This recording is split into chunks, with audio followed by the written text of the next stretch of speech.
Dear students, कैसे हैं आप सब? आई होप आप सब बहुत अच्छे होंगे। तो आज के लेक्चर में बहुत ही इंपॉर्टेंट टॉपिक आज हम पढ़ने जा रहे हैं। तो ये टॉपिक सभी मेडिकल स्टूडेंट्स के लिए इंपॉर्टेंट है। तो होम्योस्टेसिस आज हम पढ़ने जा रहे हैं, तो वीडियो को स्किप बिल्कुल मत करना। इस वीडियो में आपको होम्योस्टेसिस बिल्कुल अच्छे से समझ में आ जाएगा। तो स्टार्ट करते हैं। तो आज हम होम्योस्टेसिस के बारे में जानेंगे।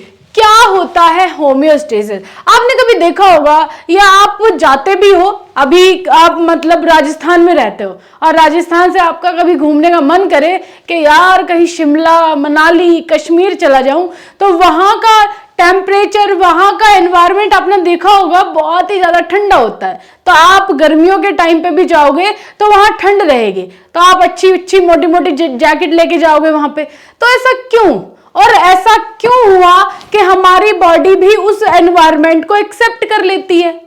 तो ऐसा इसलिए होता है, हमारे देश में अलग अलग 4-5 ऋतुएं होती हैं और कभी ठंड, कभी सर्दी, कभी कुछ लगा ही रहता है।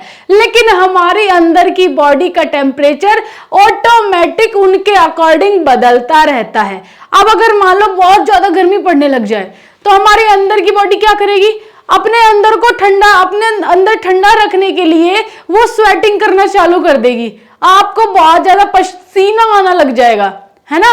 पसीना आने लगता है ना, तो वो इसलिए आता है क्योंकि एक सिस्टम हमारी बॉडी के अंदर काम करता है जो कि हमारे एनवायरनमेंट को हमारी बॉडी के अकॉर्डिंग कंट्रोल करता है। सॉरी, हमारी बॉडी को एनवायरनमेंट के अकॉर्डिंग कंट्रोल करता है, उल्टा हो गया था। तो यहां पर हम ऐसा बोल सकते हैं कि जो होम्योस्टेसिस है एक सेल्फ रेगुलेटिंग प्रोसेस है जिसके through which an organism tends to maintain stability while adjusting to condition that are best for its survival. जीवन जीने के लिए, हमें जीवन जीने के लिए हमारे चारों तरफ जैसा भी एनवायरनमेंट हो रहा है, तो ये होम्योस्टेसिस उस एनवायरनमेंट के अकॉर्डिंग हमारे अंदर के बॉडी के टेम्परेचर को मेंटेन करता है। अगर ऐसा ना हो तो ऐसा होगा कि आप किसी ठंडे इलाके में गए और ठंड के कारण आप सीधा कट लिए ऊपर की तरफ। तो यहां होम्योस्टेसिस के थ्रू ही हम अपने चारों तरफ के एनवायरनमेंट को मेंटेन कर पाते हैं। मेंटेन इन द सेंस हमारी बॉडी अपने अंदर के टेम्परेचर को मेंटेन कर पाती है इस होम्योस्टेसिस के थ्रू। तो हम पहली पॉइंट को याद रखेंगे, होम्योस्टेसिस क्या है? होम्योस्टेसिस एक सेल्फ रेगुलेटिंग प्रोसेस है जिसके थ्रू हमारी बॉडी अपने एनवायरनमेंट को कंट्रोल, हमारी बॉडी अपने अंदर के एनवायरनमेंट को बाहर के एनवायरनमेंट के अकॉर्डिंग ही मेंटेन करती है। ठीक है, तो कंफ्यूज नहीं होना भाई, ये लिखा हुआ है साफ साफ, इसको देख के अपनी कॉपी में नोट डाउन कर लो फटाफट। फिर आती है दूसरी यहां पे, if homeostasis is successful life contain it is, if it's unsuccessful it's result in a disaster or death of the organism। जैसे मैंने कहा, अगर हमारा होम्योस्टेसिस अच्छे से काम कर रहा है कि भाई बाहर ठंडा इलाका है तो अंदर बॉडी क्या करेगी? गर्मी पैदा करने की कोशिश करेगी। अगर बाहर गर्मी है तो बॉडी अंदर के टेम्परेचर को ठंडा करने की कोशिश करेगी। तो इन द सेंस होम्योस्टेसिस बराबर काम कर रहा है। लेकिन अगर हमारा होम्योस्टेसिस बिगड़ा, कोई भी डिजास्टर, अगर हमारा होम्योस्टेसिस अनसक्सेसफुल रहा, तो उसके रिजल्ट में हमें कोई प्रॉब्लम हो सकती है, कोई बीमारी हो सकती है, या फिर हमारी बॉडी डेथ, या फिर हम मर सकते हैं। तो होम्योस्टेसिस का बहुत बड़ा रोल होता है। वैसे तो हमारी बॉडी के हर एक पार्ट का रोल है, सब एक दूसरे के बिना अधूरे हैं, सब एक दूसरे के बिना अधूरे हैं, मिलजुल के काम कर रहे हैं। तो एक और सिस्टम है भैया होम्योस्टेसिस, जिसके थ्रू हमारी बॉडी बाहर के एनवायरनमेंट के अकॉर्डिंग खुद को मेंटेन करके रखती है। Clear out? चलिए आगे आते हैं। अब होम्योस्टेसिस में in the human body these include control of. Homeostasis हमारी बॉडी के किन किन चीजों को मेंटेन कर रहा है? सबसे जरूरी चीज जो आपको मालूम होनी चाहिए, तो हमारी बॉडी इन 3 चीजों को होम्योस्टेसिस द्वारा कंट्रोल होता है। होम्योस्टेसिस के द्वारा पहली क्या है, ब्लड ग्लूकोज कंसंट्रेशन, दूसरी क्या है, बॉडी टेम्परेचर, एंड थर्ड क्या है, वाटर लेवल। तो इन तीनों चीजों को होम्योस्टेसिस द्वारा मेंटेन किया जाता है। अगर मान लो हमारी बॉडी के अंदर वाटर लेवल बढ़ रहा है तो होम्योस्टेसिस उसको मेंटेन करेगा, अगर घट रहा है तो भी होम्योस्टेसिस उसको मेंटेन करेगा, अगर बॉडी टेम्परेचर बढ़ रहा है तो भी होम्योस्टेसिस द्वारा बॉडी टेम्परेचर को नॉर्मलाइज किया जाएगा, अगर घट रहा है तो भी नॉर्मलाइज। तो एक तरीके से हम कहें होम्योस्टेसिस एक सेल्फ रेगुलेटिंग प्रोसेस है जिसके थ्रू इन तीनों चीजों को मेंटेन किया जाता है। देखो बिल्कुल हिंदी शुद्ध भाषा में आपको समझाई जा रही है, अगर अब भी समझ में नहीं आ रहा तो दीवार में जाके सिर मारो, है ना। हमने अभी इस लेक्चर में क्या सीखा, हमने सीखा कि होम्योस्टेसिस के द्वारा हम इन तीनों कंडीशंस को मेंटेन करते हैं। पहली कंडीशन क्या है, ब्लड के अंदर ग्लूकोज लेवल को मेंटेन करना, जिसे हम कहते हैं कि भैया इसको तो शुगर हो गया, शुगर हो गया। तो ये वही चीज है, अगर ब्लड के अंदर बहुत ज्यादा ग्लूकोज की कंसंट्रेशन बढ़ रही होगी और होम्योस्टेसिस वहां पे काम कर ही नहीं रहा होगा तो डायबिटीज जैसी प्रॉब्लम आ सकती है ना। और क्या कर रहा है दूसरी कंडीशन, यहां पे बॉडी टेम्परेचर को मेंटेन कर रहा है होम्योस्टेसिस और वाटर लेवल को मेंटेन कर रहा है। Will you understand? ओके, चलिए आइए नेक्स्ट। अब हम एक पॉइंट को क्लियर करते हैं। सबसे पहले ब्लड के अंदर ग्लूकोज लेवल को कैसे कंट्रोल कर रहा है भाई, कैसे कंट्रोल हो रही है चीजें, देखिए। तो देखने से पहले ये देखिए क्या है ये। तो जो भी स्टूडेंट्स बी फार्मा कर रहे हैं, डी फार्मा कर रहे हैं या बिहार यूनिवर्सिटी के बच्चे हैं, तो स्पेशली ये हमारी ऐप है उन्हीं स्टूडेंट्स के लिए है, क्योंकि डेली लाइव क्लासेस हमारी इस एप्लीकेशन पर हो रही है बी फार्मा वाले स्टूडेंट्स के लिए। डी फार्मा वाले स्टूडेंट्स के भी लाइव क्लासेस चलने वाली है, तो आप जाकर के फटाफट अपना कोर्स ज्वाइन कर लो जिसमें आपको ये सारी चीजें मिलने वाली है। तो स्पेशली अभी जैसे अभी बी फार्मा स्टूडेंट्स के एग्जाम आने वाले हैं, तो आपको हमारे कोर्सेज में live classes, recorded videos, weekly test, PDF, important question, plus सबसे महत्वपूर्ण चीज होम डिलीवरी नोट्स आपके घर पे जाएंगे। आप अगर फर्स्ट सेमेस्टर में हो, सेकंड में हो, थर्ड, किसी भी सेमेस्टर में हो, आपके घर पे इस कोर्स के अंदर फ्री ऑफ कॉस्ट नोट्स भेजे जाते हैं। तो जल्दी जाके ऐप डाउनलोड करो, कोई भी डाउट होता है तो दिए हुए नंबर से आप कांटेक्ट कर सकते हैं। चलिए वापस आते हैं। तो हम होम्योस्टेसिस पढ़ रहे हैं और होम्योस्टेसिस का पहला पार्ट है blood glucose concentration. What is the meaning of blood glucose concentration? तो सिंपली हमारे ब्लड के अंदर ग्लूकोज लेवल की कितनी मात्रा है, अगर बढ़ रहा है या घट रहा है, होम्योस्टेसिस के द्वारा उसको मेंटेन किया जाएगा। क्लियर? तो यहां लिखा है glucose is needed for respiration. Okay, एक एक करके पढ़ते हैं।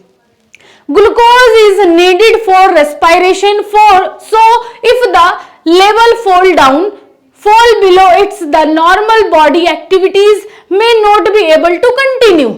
ग्लूकोज हमारी बॉडी के लिए, हमारे रेस्पिरेशन के लिए जरूरी होता है। अब आप बोलोगे मैडम जी रेस्पिरेशन क्या है? जिस बच्चों ने अच्छे से पढ़ाई करी होगी तो उन्हें रेस्पिरेशन का मीनिंग भी आता होगा। अगर रेस्पिरेशन नहीं आता है तो डेली हमारी लाइव क्लासेस होती है, आप मेरे साथ जुड़ करके लाइव क्लास ज्वाइन करें और उसमें अपने डाउट भी पूछ सकते हैं और सारे टॉपिक आसानी से क्लियर कर सकते हैं। अब रेस्पिरेशन का मतलब सांस लेना, सांस छोड़ना रेस्पिरेशन कहलाता है। तो जब हम सांस ले रहे हैं, सांस छोड़ रहे हैं, उसमें हमें ग्लूकोज की जरूरत पड़ती है। तो ग्लूकोज क्यों जरूरी है? रेस्पिरेशन के लिए ग्लूकोज जरूरी है, लेकिन हर चीज की अति बहुत बुरी होती है, इसलिए हमें लिमिटेड ही, जो एक नॉर्मल स्टैंडर्ड वैल्यू है उतने में ही ग्लूकोज होना चाहिए, ना उससे ज्यादा ना उससे कम। तो यहां ग्लूकोज रेस्पिरेशन के लिए जरूरी है। अब आगे देखिए, if the level rise too much, the normal behavior of cell that affect the serious problem can arise. The ideal level of blood glucose is about 1 milligram per centimeter cube. तो ये क्या कह रहा है, अगर ग्लूकोज लेवल अपने normal value से बढ़ा, राइज हुआ, कहां लिखा है राइज, इधर उधर देख लेना, ये रहा राइज, अगर बढ़ा तो किसी भी तरीके की सीरियस प्रॉब्लम हो सकती है, और सीरियस प्रॉब्लम हुई तो मतलब दिक्कत ही दिक्कत है। अब यहां पर एक आइडियल ब्लड ग्लूकोज लेवल कितना होना चाहिए, 1 मिलीग्राम पर सेंटीमीटर क्यूब होना चाहिए, एक आइडियल। अब आइए अगला पॉइंट,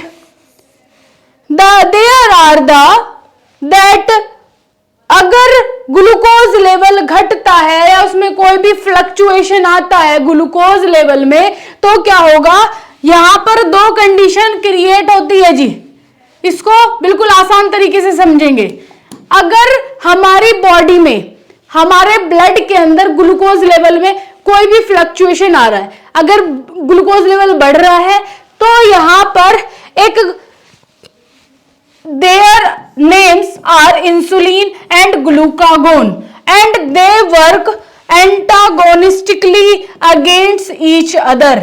ओहो, क्या है भैया जी इसका मीनिंग, अगर ब्लड के अंदर ग्लूकोज लेवल बढ़ा या घटा तो दो तरीके के हार्मोन्स रिलीज होते हैं। अगर बढ़ेगा तो एक ग्लूकोज लेवल निकलेगा जिसे हम कहते हैं इंसुलिन। इंसुलिन एक हार्मोन है और ये इंसुलिन ग्लूकोज लेवल को घटाने का काम करता है। अगर ग्लूकोज लेवल घटा तो दूसरा हार्मोन रिलीज होगा जिसे हम बोलते हैं ग्लूकागोन। ये क्या करेगा, ग्लूकोज लेवल को बढ़ाने का काम करेगा। तो हमने यहां कहा है अगर कोई भी ग्लूकोज लेवल में फ्लक्चुएशन आया तो ये दो तरीके के हार्मोन्स रिलीज होते हैं। कंडीशन नंबर 1 बताई मैंने, अगर ग्लूकोज लेवल बढ़ा, ब्लड के अंदर ग्लूकोज लेवल इंक्रीज हुआ, तो यहां पर एक हार्मोन रिलीज होगा इंसुलिन, और ये इंसुलिन हार्मोन इस ग्लूकोज लेवल को बढ़ने नहीं देगा। इंसुलिन हार्मोन का काम है ग्लूकोज लेवल को घटाना। अगर ग्लूकोज लेवल घटा तो ग्लूकागोन हार्मोन रिलीज होगा जो कि ग्लूकोज को बढ़ाने का काम करेगा। तो ये एक दूसरे के एंटागोनिस्टली काम कर रहे हैं। एंटागोनिस्टली का मतलब एक दूसरे के अगेंस्ट, ये इसके अगेंस्ट काम कर रहा है, ये इसके अगेंस्ट काम कर रहा है, ठीक है। Both are produce in the pancreas. ये जो दोनों हार्मोन्स हैं इंसुलिन और ग्लूकागोन, दोनों के दोनों पेनक्रिया एक ऑर्गन है हमारी बॉडी के अंदर, उससे रिलीज होते हैं। Alpha cells of pancreas produce glucagon, beta cells of pancreas produce insulin. Alpha cell ये है, अल्फा सेल पेनक्रियाज के अंदर दो तरीके की सेल पाई जाती हैं। अल्फा से वैसे तो बहुत सारी अल्फा, बीटा, गामा, इस तरीके की कई सारी सेल है, लेकिन अभी हम दो इंपॉर्टेंट सेल्स की बात कर रहे हैं। पेनक्रियास के अंदर दो तरीके की सेल पाई जाती है, जिसे हम पहली को बोलते हैं अल्फा सेल, दूसरी को बोलते हैं बीटा सेल। अल्फा सेल से ग्लूकागोन हार्मोन रिलीज होता है, बीटा सेल से इंसुलिन हार्मोन रिलीज होता है। तो आपने इसमें क्या सीखा, अब हम इसका छोटा सा ओवरव्यू देख लेते हैं। हमने कहा अगर ग्लूकोज लेवल बढ़ा, यह है हमारी ब्लड वेसल, ग्लूकोज लेवल बढ़ रहा है, ग्लूकोज लेवल अगर बढ़ रहा है तो जी क्या होगा, यहां पर ग्लूकोज लेवल बढ़ने पर इंसुलिन हार्मोन रिलीज होगा, insulin hormone insulin hormone release होगा। और जब इंसुलिन हार्मोन रिलीज होगा, ये कहां से रिलीज हो रहा है? ये पेनक्रिया से बीटा सेल से रिलीज हो रहा है। अगर ग्लूकोज लेवल घट रहा है तो ग्लूकागोन हार्मोन रिलीज होगा, और ग्लूकागोन हार्मोन रिलीज होगा तो किससे रिलीज होगा? पेनक्रिया के अल्फा सेल से रिलीज होगा, alpha cell. Okay, will you understand properly everyone? तो यहां पर आपने दोनों चीजें सीख ली कि होम्योस्टेसिस के द्वारा ही इन पेनक्रिया ऑर्गन को कंट्रोल किया जाता है। फिर पेनक्रिया इस कंडीशन के अकॉर्डिंग अल्फा या फिर बीटा रिलीज करेगा। ठीक है, कोई दिक्कत किसी को, कोई परेशानी? आई होप आपको ये चीजें समझ में आ गई है। अब अगर आपको इसका बिल्कुल डीपली एक चार्ट के फॉर्म में भी समझना है और एक एक पॉइंट को बिल्कुल परफेक्टली क्लियर करना है, तो आप मेरे साथ लाइव में जुड़ करके इन टॉपिक्स को परफेक्टली क्लियर कर सकते हैं। तो ये एक पूरा फ्लो चार्ट है। यहां पे मैंने अपनी लाइव क्लासेस में इस फ्लो चार्ट को बिल्कुल इजीएस्ट वे में भी समझाया है। और बच्चे, आपको अगर तुरंत कोई डाउट हो रहा है, कुछ पूछना है, तो आप तुरंत लाइव में मेरे साथ पूछ सकते हैं। तो जल्दी से फटाफट जाकर के हमारी ऐप डाउनलोड करें, बीएसपी फार्मेसी ऑफिशियल, जहां पे डेली लाइव क्लासेस हो रही है। और अभी आपके एग्जाम भी आने वाले हैं, तो आपके एग्जाम की पूरी जोश और शोर और जोश से तैयारी करवाई जा रही है। तो जाओ फटाफट ऐप डाउनलोड करो। Thank you so much. अगर आपको वीडियो पसंद आई हो तो लाइक करें, कमेंट करें और इस वीडियो को ज्यादा से ज्यादा शेयर करें अपने दोस्तों तक। Okay students, thank you so much.